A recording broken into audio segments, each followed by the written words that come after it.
सत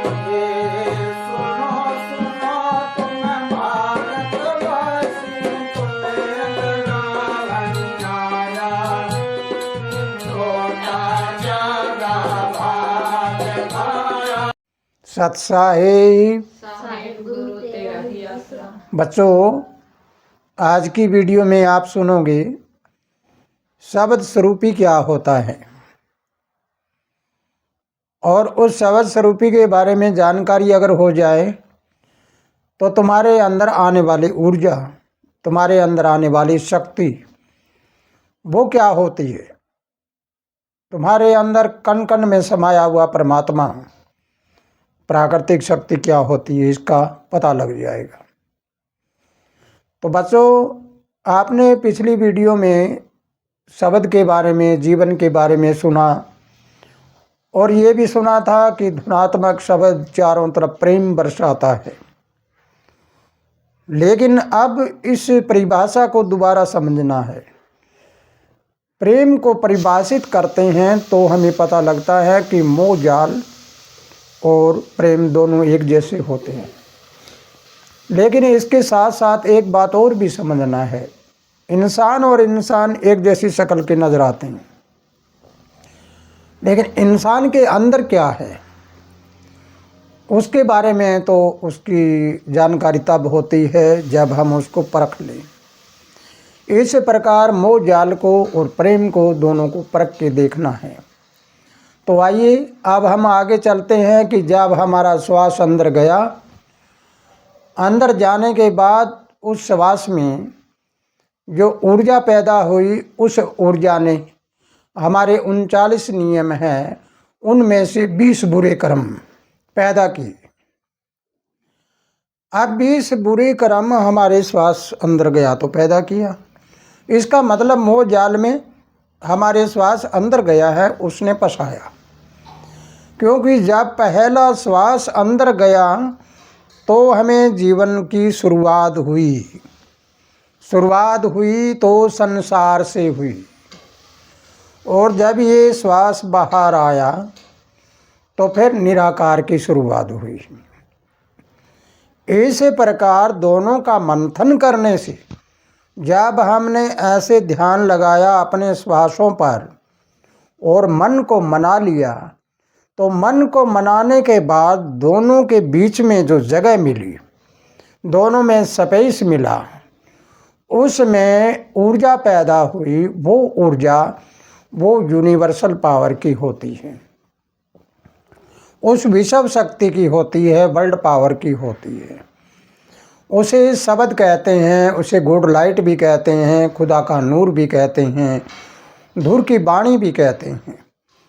इसी प्रकार जब वो हमारे अंदर प्रवेश हुई तो प्रवेश होने के बाद हमारे दिमाग में चलने वाले सभी विचार निरस्तर हो गए, सारे विचार हट गए और हमारा दिमाग एकदम से पूर्ण रूप से काम करने लगा।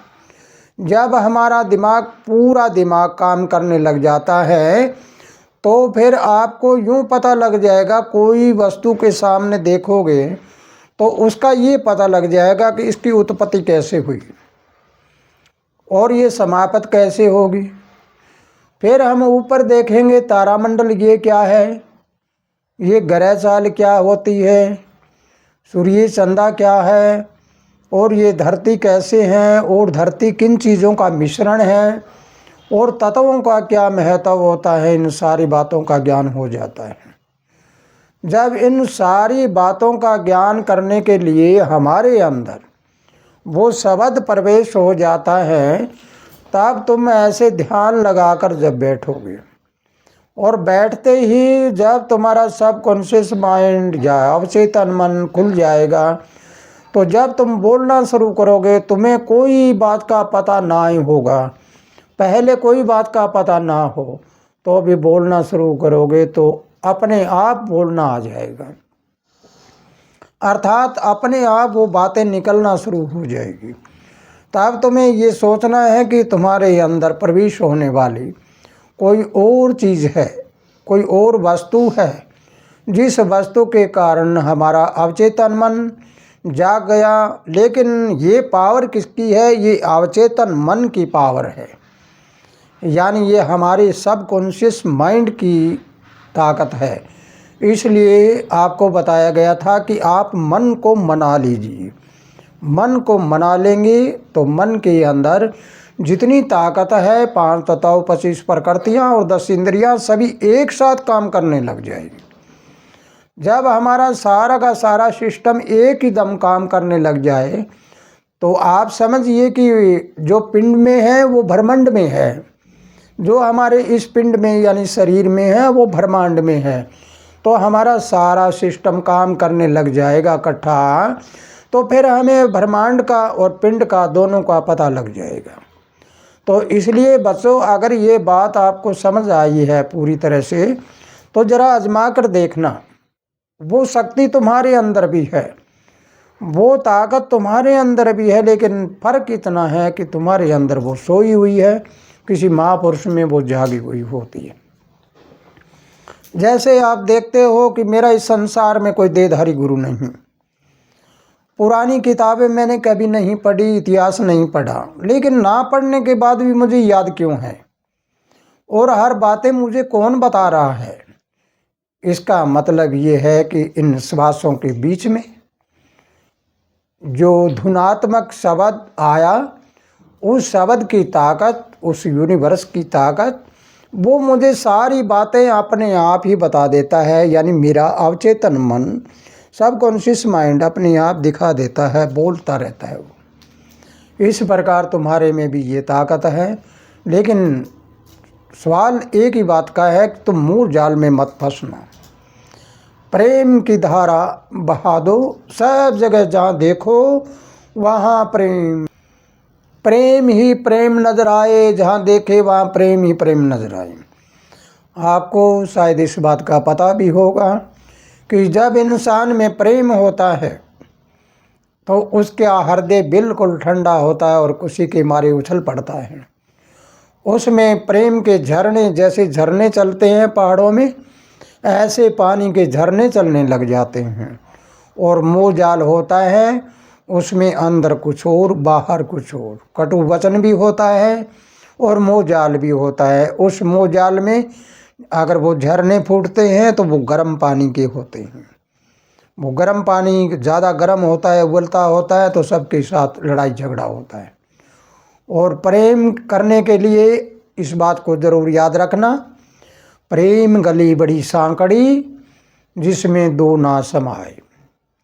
मैं है तो सतगुरु नहीं और मैं नहीं तो सतगुरु बोले आए। सतगुरु उस जगह पर होता है जहाँ मैं नहीं, और मैं होगा तो संसार है, सतगुरु होगा तो निराकार है। अगर हम निराकार को प्राप्त कर लेते हैं तो संसार हमारे पीछे आ जाएगा। अगर हम संसार को प्राप्त कर लेते हैं तो केवल संसार रहेगा, निराकार दूर चला जाएगा हमारे से। अब वो दूर हो गया तो संसार क्या करेगा आपका? संसार जब तक आपकी देह है तब तक आपसे प्रेम है, उसके बाद आपसे कुछ लेना देना नहीं। मरने के बाद कोई किसी का नहीं, इतना कह के अपना फर्ज पूरा कर देते हैं। तो बच्चों, इसी के साथ ये वीडियो अगर आपको समझ आई है तो इसको ज़्यादा से ज़्यादा शेयर करिए, लाइक करिए, और सब्सक्राइब नहीं किया सब्सक्राइब भी करिए। अपनी विचारधारा को कमेंट बॉक्स में लिखिए, और इसी अगली वीडियो में आपको बताया जाएगा कि तुम अपने आप में ताकतवर कैसे बनो, तुम्हारे अंदर वो ताकत कैसे हो, जैसे बहुत बड़े बलवान कैसे बन जाओ। तुम्हारा माइंड आपको इतना बलवान बना देगा कि तुम अगर 10 क्विंटल वजन अपने ऊपर रख लो तो तुम्हें पता नहीं लगेगा, इतनी ताकत भी तुम्हारे है।